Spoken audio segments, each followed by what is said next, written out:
Salam Bapak Ibu yang dikasihi oleh Tuhan. Selamat pagi, kita bertemu kembali dalam renungan harian GP Kris Pangkal Pinang. Hari ini kita akan mendengarkan firman Tuhan. Dan sebelum itu mari kita berdoa. Bapa kami yang di surga, Tuhan kami Yesus Kristus, terima kasih untuk setiap anugerah Tuhan dalam hidup kami. Dan pada pagi hari ini kami akan merenungkan firman Tuhan. Tuhan tolong kami, kuasai kami, berikan kami pengertian agar kami bisa memahami firman Tuhan dan kami lakukan di dalam hidup kami hari lepas hari. Terima kasih Tuhan, kami sudah siap mendengar firman Tuhan. Dalam nama Tuhan Yesus kami berdoa dan mengucap syukur. Amin. Mari kita merenungkan firman Tuhan dari Lukas pasalnya yang ke-24, ayatnya ke-13 sampai ayatnya ke-26. Bunyinya demikian. Pada hari itu juga dua orang dari murid-murid Yesus pergi ke sebuah kampung bernama Emmaus yang terletak kira-kira 7 mil jauhnya dari Yerusalem. Dan mereka bercakap-cakap tentang segala sesuatu yang telah terjadi. Ketika mereka sedang bercakap-cakap dan bertukar pikiran, datanglah Yesus sendirian mendekati mereka lalu berjalan bersama-sama dengan mereka. Tetapi ada sesuatu yang menghalangi mata mereka sehingga mereka tidak dapat mengenal Dia. Yesus berkata kepada mereka, "Apakah yang kamu percakapkan sementara kamu berjalan?" Maka berhentilah mereka dengan muka muram. Seorang dari mereka namanya Kleopas menjawabnya, "Adakah engkau satu-satunya orang asing di Yerusalem yang tidak tahu apa yang terjadi di situ pada hari-hari belakangan ini?" Katanya kepada mereka, "Apakah itu?" Jawab mereka, "Apakah yang terjadi dengan Yesus orang Nazaret? Dia adalah seorang nabi yang berkuasa dalam pekerjaan dan perkataan di hadapan Allah dan di depan seluruh bangsa kami. Tetapi imam-imam kepala dan pemimpin-pemimpin kami telah menyerahkan dia untuk dihukum mati dan mereka telah menyalibkannya. Padahal kami dahulu mengharapkan bahwa dialah yang datang untuk membebaskan bangsa Israel. Tetapi sementara itu telah lewat 3 hari sejak semuanya itu terjadi. Tetapi beberapa perempuan dari kalangan kami telah mengejutkan kami. Pagi-pagi buta mereka telah pergi ke kubur dan tidak menemukan mayatnya. Lalu mereka datang dengan berita bahwa telah kelihatan kepada mereka malaikat-malaikat yang mengatakan bahwa ia hidup. Dan beberapa teman kami telah pergi ke kubur itu dan mendapati bahwa memang benar yang dikatakan perempuan-perempuan itu, tetapi dia tidak mereka lihat. Lalu ia berkata kepada mereka, "Hai kamu orang bodoh, betapa lambannya hatimu, sehingga kamu tidak percaya segala sesuatu yang telah dikatakan para nabi. Bukankah Mesias harus menderita semuanya itu untuk masuk ke dalam kemuliaan?" Tema kita hari ini adalah mengenal Dia.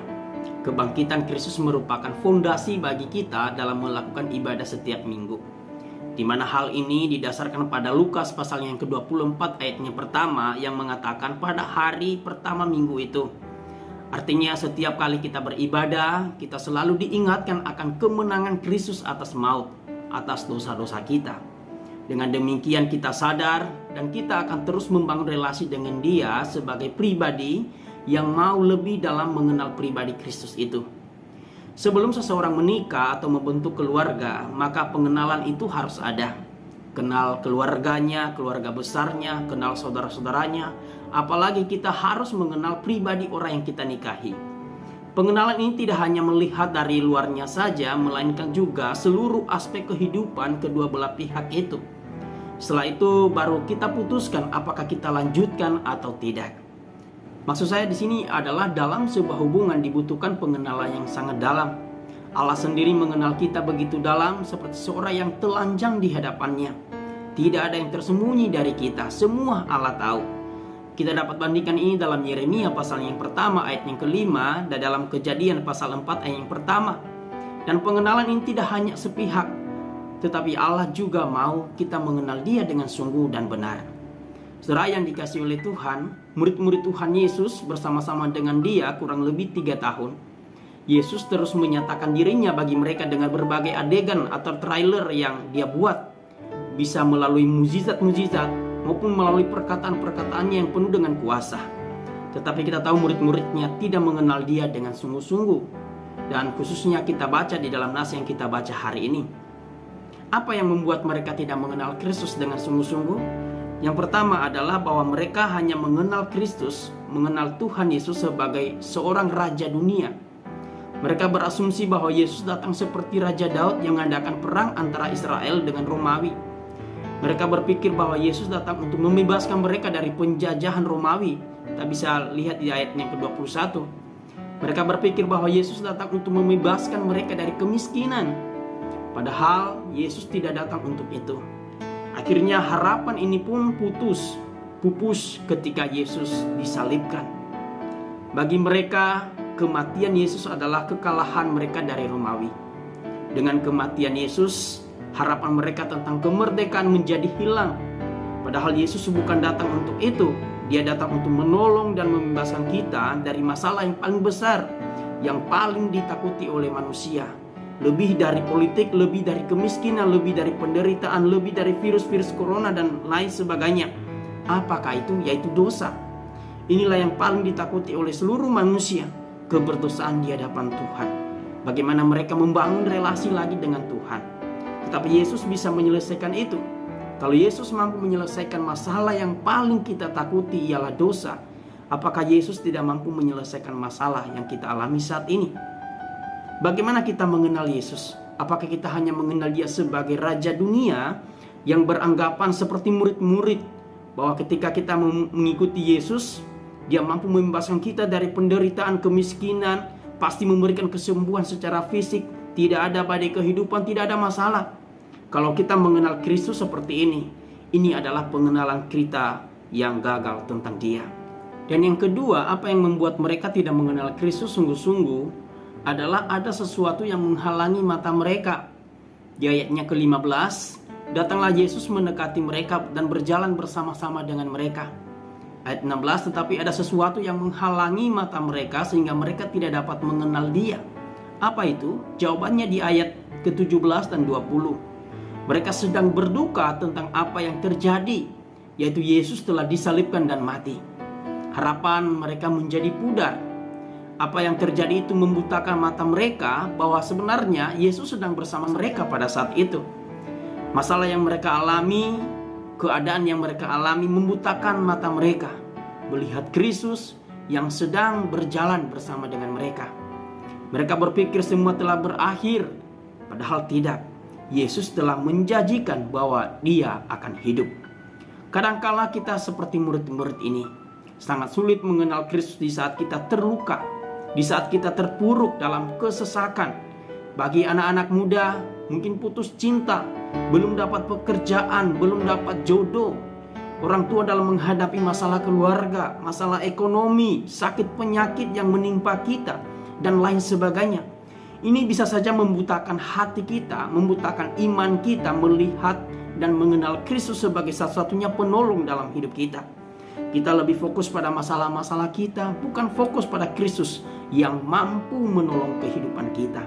Masih ingat tentang perjalanan murid-murid bersama Yesus ke Gadara? Di perjalanan mereka diperhadapkan dengan badai besar. Apa yang dilakukan oleh murid-murid? Mereka sibuk bagaimana mengatasi situasi saat itu. Sibuk mengeluarkan air dari perahu, sibuk memperbaiki kapalnya. Mereka lupa bahwa di atas perahu itu ada pribadi yang lebih berkuasa atas segalanya, dan Ia sedang bersama-sama dengan mereka. Apa yang dilakukan oleh Yesus? Yesus tidur dengan tenang. Apa yang Yesus ajarkan bagi murid-muridnya juga bagi kita hari ini? Dalam menghadapi situasi atau keadaan apapun, tenanglah dan percayalah. Yesus menegur murid-muridnya berkata, "Kenapa kamu takut?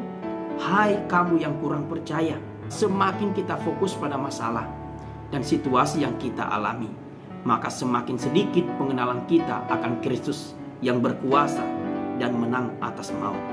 Akan tetapi semakin kita fokus pada Kristus sebagai Sang Penolong, maka kita akan melihat semakin kecil masalah yang kita hadapi. Dan yang ketiga, apa yang membuat mereka tidak mengenal Kristus sungguh-sungguh, yaitu tidak memahami kitab suci. Selama Yesus bersama-sama dengan murid-muridnya, Yesus selalu mengajarkan berulang kali bahwa Dia akan menderita, mati, dan bangkit. Akan tetapi murid-murid tidak ada yang mengerti hal itu. Pemahaman mereka tentang firman Tuhan masih sangat sedikit. Ketika Yesus pun berbicara tentang akulah roti hidup, mereka berpikir bagaimana mungkin kita akan makan dagingnya. Emangnya kita kanibal? Dan mulai saat itu banyak pengikut Yesus mengundurkan diri. Ketidakmengertian kitab suci ini Yesus mengancam mereka di ayatnya yang ke-25. Hai kamu orang bodoh, betapa lambannya hatimu. Bagaimana dengan kita? Kita mungkin sulit mengenal Kristus karena kita tidak mau fokus pada saat pemberitaan firman Tuhan itu disampaikan. Pas khotbah kita main HP, malas baca Alkitab, sekalipun memang Tuhan sudah mempermudah kita lewat aplikasi Alkitab di HP yang kita punya saat ini. Justru kita lebih suka baca buku-buku yang lain, baca novel, main TikTok, FB-an, main IG, main game seharian, dan lain sebagainya. Atau memang kita membaca firman Tuhan tetapi asal-asalan, atau kita menganggap diri lebih tahu dan tidak membutuhkan firman Tuhan itu lagi dalam hidup kita. Allah memperkenalkan dirinya melalui firman-Nya. Oleh karena itu jangan berhenti bergaul dengan firman Tuhan hari lepas hari. Paulus di dalam perjalanan hidupnya berkata, yang kukehendaki adalah mengenal Dia dan kuasa kebangkitannya dan persekutuan dalam penderitaannya, di mana aku menjadi serupa dengan Dia dalam kematiannya. Kiranya kerinduan yang sama kita miliki dalam hidup ini, agar kita makin hari makin bertumbuh dalam pengenalan akan Tuhan kita Yesus Kristus. Amin. Tuhan Yesus memberkati kita semua.